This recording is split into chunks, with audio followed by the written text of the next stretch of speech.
All right, now you might have seen these floating around. These are those kind of knockoff clone versions of the upcoming iPhone. They always seem to hit the market prior to an iPhone launch. There's something weird in this particular case though, because I have some information that these particular clones of what will probably be called the iPhone 11 or XI or something like that might not be the eventual design. In fact, it could be a fairly substantial difference between this clone representation of the next iPhone, which, yes, it's here, it's working, it's in boxes. Look, it even showed up with fake Apple Store. I don't know, actually, maybe the bags are not fake. Maybe we went to a real Apple Store to snag them. Why don't we just look at it, you decide, and then we'll talk about the design changes here. They look a lot like the previous generation boxes. Obviously, you have an iPhone on the side. The artwork is the same from the previous generation. If you're skeptical and you're looking at this, you may be,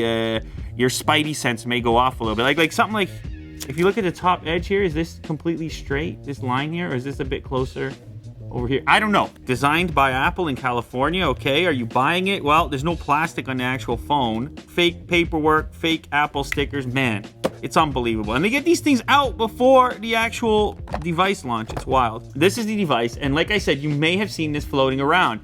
Now, the implementation here of the rear camera setup, this is something that's been rumored. We've seen a lot of it, but it's actually the way it's implemented that is up for dispute. So on this particular device, you see this ridge around it. You see this very boxy look. It doesn't blend all that well with the glass back on the device itself. Actually, I don't mind this color at all. Maybe a little bit lighter, actually. This, by the way, is an iPhone XS Max. I would say then, maybe I need to switch hands. Let's see here. Yeah, definitely the clone is a bit lighter. You know what? If you really look at this font, you can also spot the fakeness.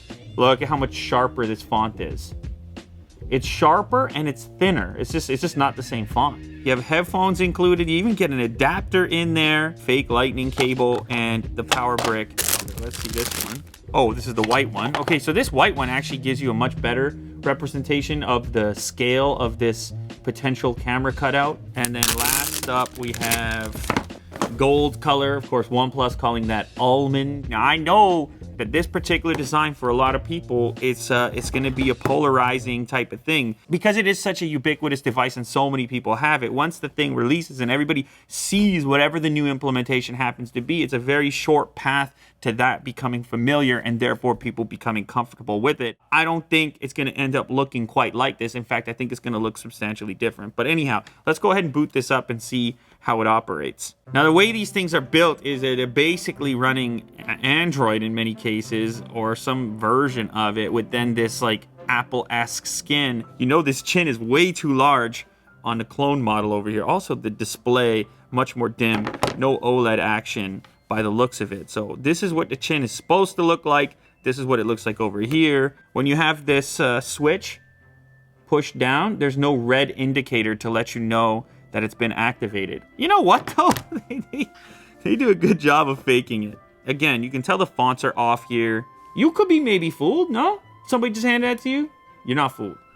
Someone has to go in there and really modify some version of Android, and that's not so easy to do. So there has to be some sort of a market for this. It must be a significant market because it wouldn't be worth the investment otherwise. Each one of these costs around $200, something in that territory. So I can tell you straight away, this is a low resolution display. I can see pixels from this range, which is very unusual. I mean, it's night and day as far as I'm concerned. Very soft looking image there at 1x. Let's snap that.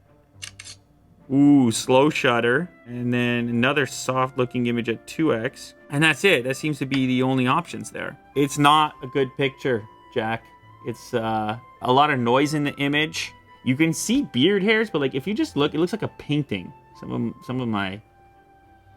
I mean, the resolution is obviously not substantial. Now, what happens if you go into portrait mode? It says move farther away. Still wants me to move farther away? How far away do you want me to be? It's looking for a face. Does it even know the difference? It's just telling me move farther away. How far away? It still says move farther away, Jack. No portrait mode at play. Okay, so lots of ways to figure out that this thing is bogus. I mean, the last one I want to try out is sound. There we go. All right. Apple shrinking the notch. Ooh, the buttons are also a little loose. Oof, it's so slow. It's painfully slow on Wi-Fi. We're so aware of it. The video quality sort of is being auto-crunched down to like 144p. And the audio is crunching. Shock iPhone. Look, I don't recommend that you buy this thing, all right? I'm trying to figure out how or why these things exist.